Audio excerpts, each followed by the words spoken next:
Mana ini? Soal yang kedua, bagaimana kedudukan hadis doa agar kuat dan tahan lama? Dari Muhammad bin Munkadir. Allahumma qawwi li dzakari fa inna fihi salahan li ahli. Ya Allah, katakanlah dzakarku, kemaluanku, karena yang demikian bahagiakan istri. Jazakallahu khair. Ini pertanyaan yang mendesak dari saudara kita, mohon dijawab Ustadz. Baik, kita jawab. Jadi, kalau tadi kita berapi-api membantah kebidahan, sekarang sedikit renggang jawabannya. Untuk soal di atas, barakallahu fikum, athar yang dikeluarkan oleh Muhammad ibnul Munkadir, bahwa dia dulu di dalam salatnya, tentunya di sujudnya, ataupun di tasahudnya di waktu yang mustajab, membaca Allahumma qawwili dzakari. Maka wahai Allah, kuatkanlah Mr. P-ku. Kita terjemahkan gitu saja. Apa maknanya Mr. P ya Hudzaifah? Kacang ya? Kacang Mr. P, Mr. Peanut. Ya udahlah, itu aja. Allahumma qawwili dzakari. Wahai Allah, kuatkanlah Mr. P-ku. Fa inna fihi salahan li ahli. Karena dengan kuatnya Mr. P ini akan menjadi baik untuk istriku dan keluargaku. Maka hadis ini barakallahu fikum dikeluarkan oleh Imam Ibnul Jauzi di kitabnya Raudatul Muhibbin, dan Kharrati di dalam, ataupun Kharaiti di dalam kitabnya I'tilal Qulub, yang mana sanadnya bertumpu kepada, alhamdulillah ada sanadnya sehingga kita bisa memeriksanya. Haddatsana Risdin ibnu Sa'ad, haddatsana Zuhair ibnu Ma'bad, an Muhammad ibn al-Munkadir, dari ucapannya, di mana dia di saat sholat banyak berdoa di tempat-tempat yang mustajab tentunya. Wahai Allah, kuatkanlah Mr. P-ku. Hadis ini jika sahih, maka sangat baik. Semua yang hadir di sini, bapak-bapak, tersenyum. Ini agar yang mendengar pun pada kaget. Semua yang hadir di sini semuanya tersenyum. Karena semuanya senang Mr. P. Makanan kacang goreng, iya kan? Satu bungkusnya 14.000.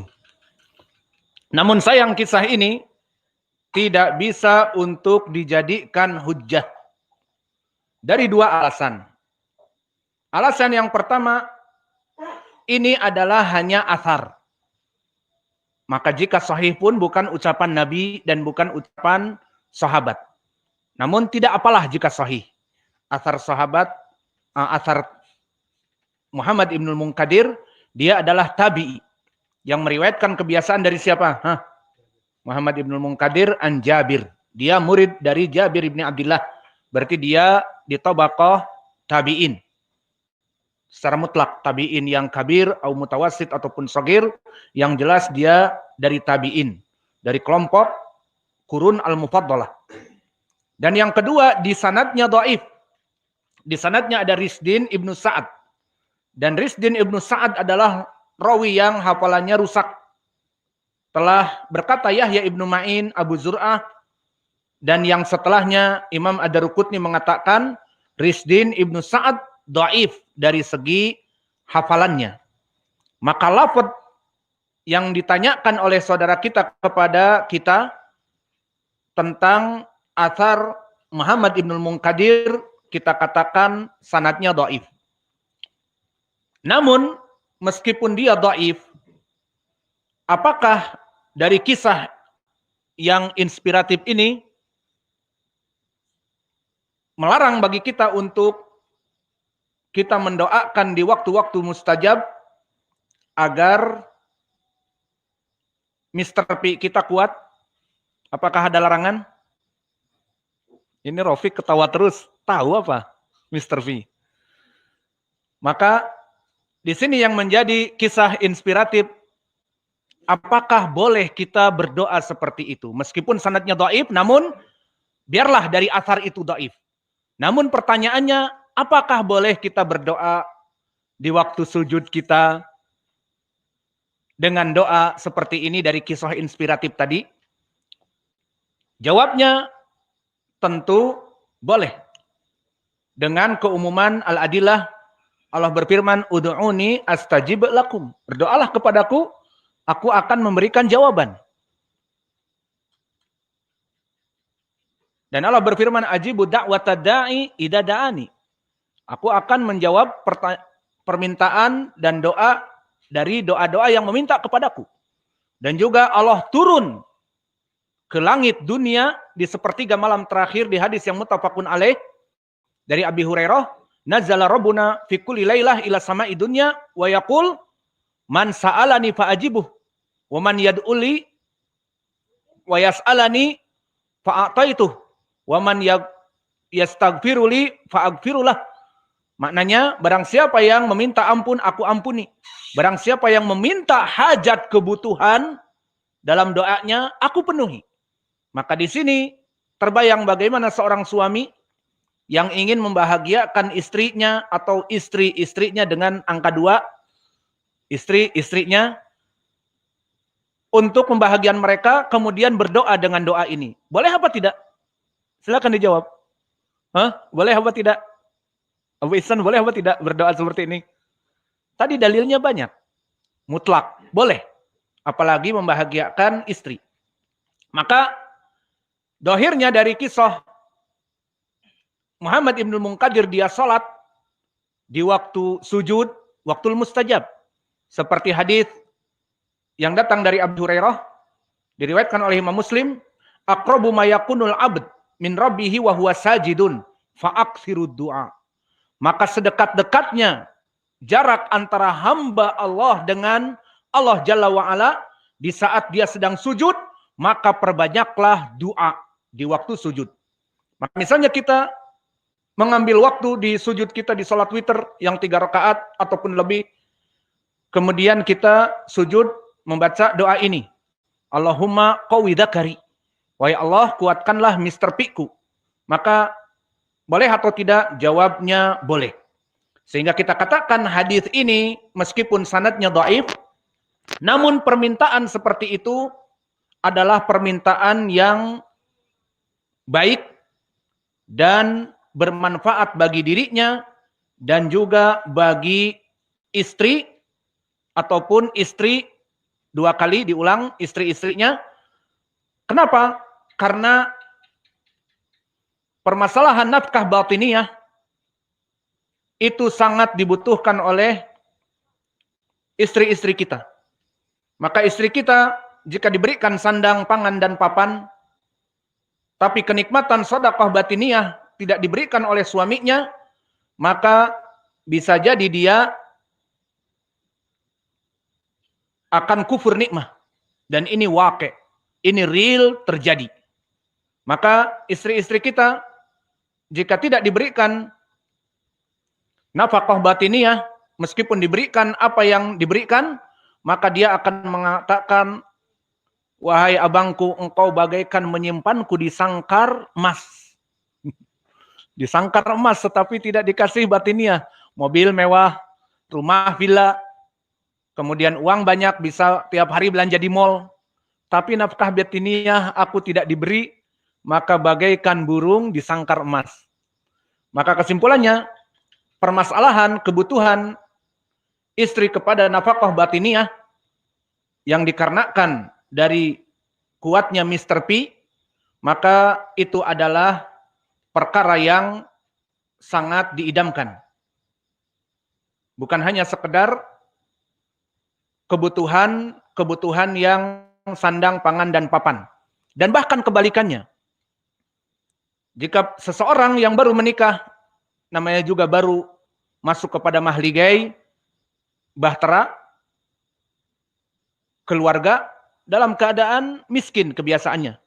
Namun karena suaminya memberikan nafkah batiniyah yang baik, apalagi dia mengidam-idamkan untuk mendapatkan anak, maka dia bersabar. Meskipun hanya makan nasi dan tahu dan tempe, akan tetap bahagia. Dan meskipun hanya bilik bambu, tempat mereka tanpa hiasan, tanpa lukisan, beratapkan jerami, beralaskan tanah, maka yang penting hidup bahagia. Karena apa? Karena suaminya memberikan nafkah batin. Maka sabar perkara-perkara dunia. Yang penting Mr. P tetap oke. Maka inilah dari permasalahan athar tadi. Dan di sini kita tutup dari pelajaran kita bahwa athar itu meskipun dhaif, namun permintaan di dalam doa-doa di sujud kita untuk menguatkan Mr. P, maka ini adalah perkara yang tidak dilarang dan bahkan bisa jadi baik. Tergantung hadis yang muttafaqun alaih dari Umar, innamal a'malu binniyat wa innamal likulli imri'in ma nawa. Sungguhnya segala perkara itu bisa jadi baik tergantung niatnya. Maka dia berdoa untuk tujuan menguatkan Mr. P, ada kemaslahatan untuk istrinya, maka dia yang tadinya mubah menjadi naik kepada ibadah, mendapatkan pahala. Dan ini dari segi penutupan kita berikan faidah dari segi kedokteran, ilmu kedokteran. Bahwa banyak diperiksa oleh dokter spesialis, tentunya di Eropa dan juga di Amerika dan di Australia dan juga di Cina, bahwa hubungan intim yang sering dilakukan oleh pasangan akan meredakan dan akan mengobati penyakit-penyakit yang menahun seperti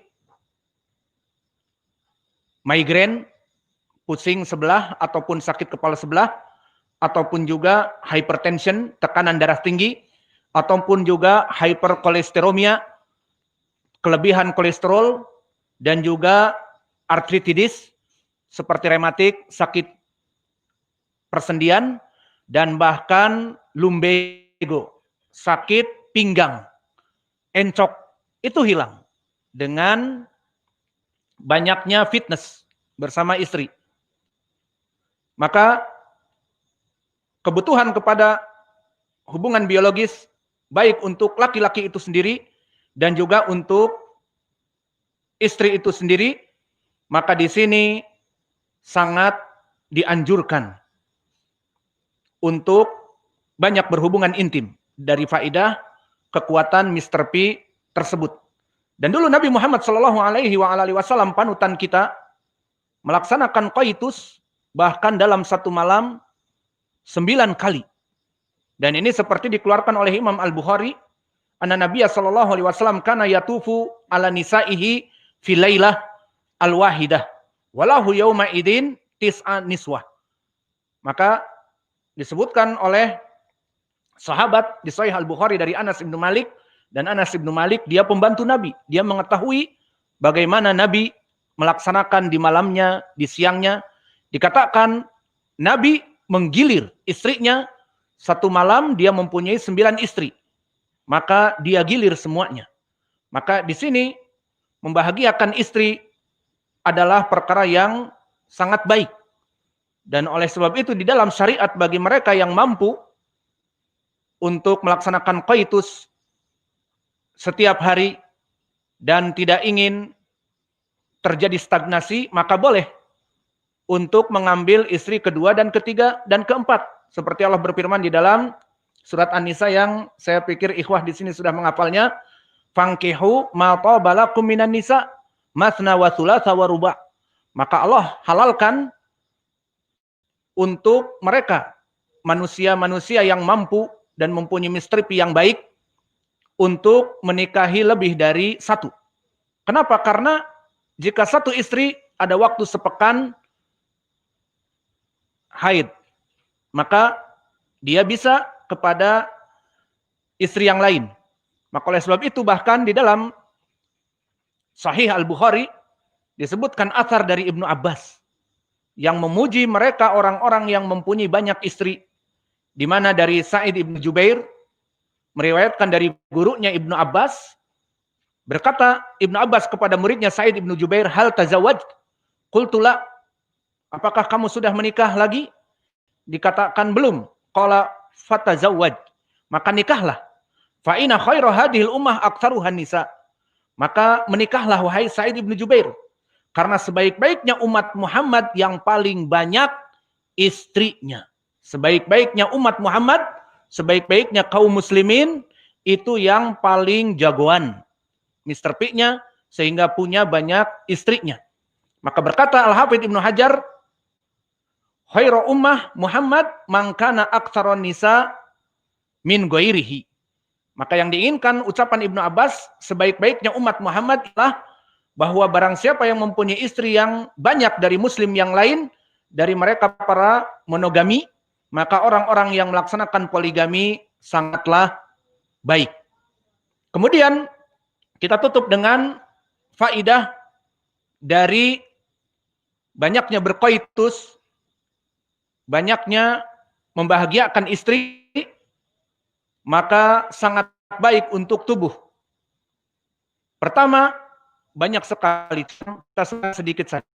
Pertama, bisa menyehatkan badan dengan relaksasi tidur nyenyak. Maka berapa dari orang ingin mendapatkan tidur nyenyak? Karena tidur di saat nyenyak, lupa segalanya. Dia bangun akan dalam keadaan segar. Dan tidur nyenyak yang menyehatkan ini bisa diantaranya setelah terjadi orgasme. Maka tubuh manusia di saat melepaskan orgasme, puncak klimak dengan istrinya, maka dia akan melepaskan hormon prolaktin di dalam tubuhnya. Hormon prolaktin ini tidak keluar dari tubuh kecuali di saat high pressure. Apa high pressure? Puncak kenikmatan. Maka keluar hormon prolaktin yang akan membuat dia mengantuk dan akan tidur, maka seperti tidurnya para pengantin. Maka ini dari keutamaan melaksanakan hubungan intim, sehingga semakin banyak twice in day, 2 kali sehari, ataupun 2 kali dalam sehari, 3 kali, maka lebih baik lagi.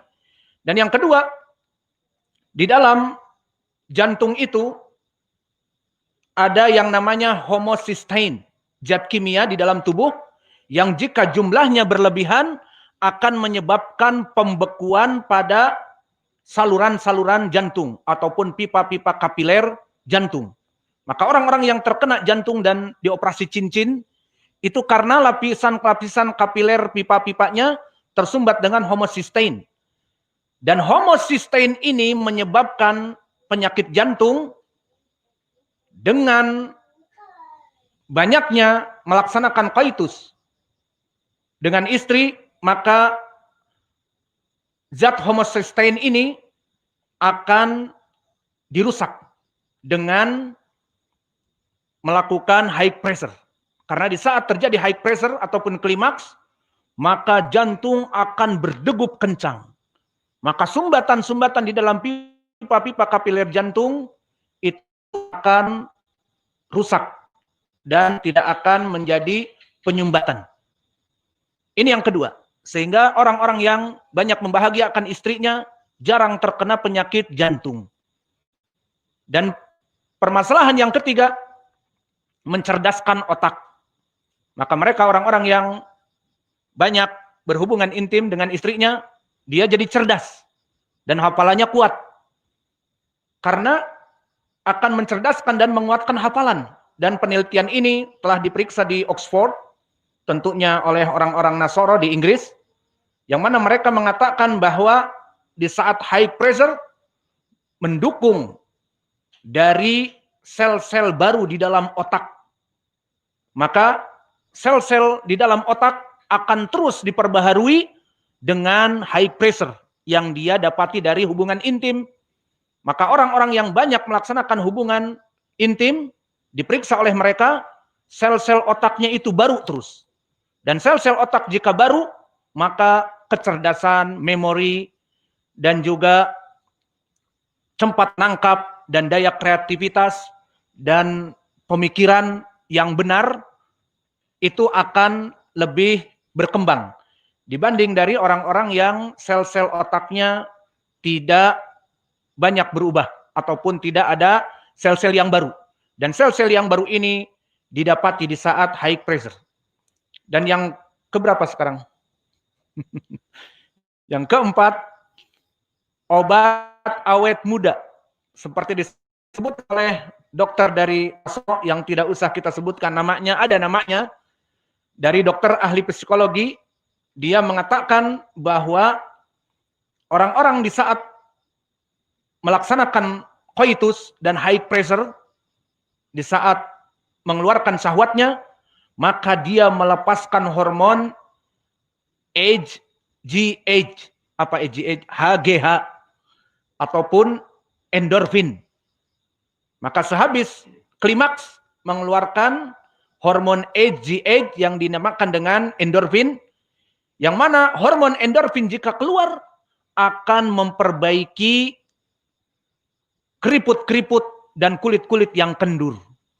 Maka jika ingin awet muda, banyaklah berhubungan dengan istri. Dan banyak berhubungan dengan istri, banyak pabrik. Iya apa tidak? Kalau pabriknya cuma satu, ya ada waktu cuti lah seminggu. Alhasil, yang terakhir, juga penghancur kalori. Telah diperiksa oleh dokter spesialis, ada namanya, kita tidak usah menyebutkan, dari spesialis, yang mana mereka melaksanakan pemeriksaan kepada orang-orang yang jarang untuk melaksanakan coitus dengan orang-orang yang melaksanakan coitus setiap hari. Maka diperiksa ternyata orang-orang yang melaksanakan coitus itu setiap dia high pressure hancur 250 mg kalori. 250 mg kalori hancur dari tubuhnya dikarenakan bercoitus. Maka ini bisa dijadikan diet. Olahraga yang hemat waktu. Tidak usah ke gunung hiking, tidak usah mancing, tidak usah lari-lari, naik sepeda dan sebagainya. Cukup dengan istri fitness di kamar, maka menghancurkan 250 mg kalori. Maka mungkin yang terakhir adalah, masih banyak kita tutup yang terakhir, telah diperiksa oleh dokter di barat juga, tidak usah disebutkan namanya, profesor, bahwa banyaknya berhubungan intim akan menyebabkan imunitas tubuh menjadi lebih kuat. Karena imun itu jika keluar dari tubuh kita, sperma dan sebagainya, maka tubuh itu akan membuat imunitas yang baru. Maka semakin banyak mengeluarkan dari kelebihan-kelebihan tubuh, maka dia akan semakin kuat imunnya. Dan yang terakhir, yang nomor 7, tambah aja karena ini juga penting, mood booster. Bahwa orang-orang yang banyak klimaks, dia mood booster. Apa mood booster? Membuat dia mood. Dan ini yang kebanyakan seperti para seniman, para kreator, ataupun YouTuber, ataupun ahli grafis, ingin membuat karya yang masterpiece, wah ntar cari cari inovasi dulu, ataupun cari ide dulu. Nah di sini dengan mood buster, dengan berkoitus membuat mood buster, menjadikan dirinya mood, mendapatkan inspirasi-inspirasi dan ide-ide yang cemerlang dengan melaksanakan hubungan badan. Kenapa? Dikarenakan di saat keluar klimaks, keluar juga hormon endorfin. Dan hormon endorfin di sini membuat mood buster. Membuat jiwa kita menjadi rileks dan tenang. Yang tadinya, malas nanti pelajaran, mungkin ba'dal asr, capek. Setelah melaksanakan hubungan, wah ba'dal asr, pelajaran apa Ustaz? Fikih. Langsung semangat. Karena mood buster ini. Maka dari sini kita mengatakan athar dari Muhammad Ibnul Munkadir adalah athar yang dhaif. Namun bolehkah kita seperti melaksanakan doa untuk kebaikan Mr. P kita? Jawabnya tentu boleh dan bisa jadi ibadah. Karena membahagiakan istri yang pertama dan yang kedua membuat kesehatan bagi diri kita. Maka ini yang bisa kita berikan. Wa naktafi ila huna wa jazakumullahu khaira wa barakallahu fi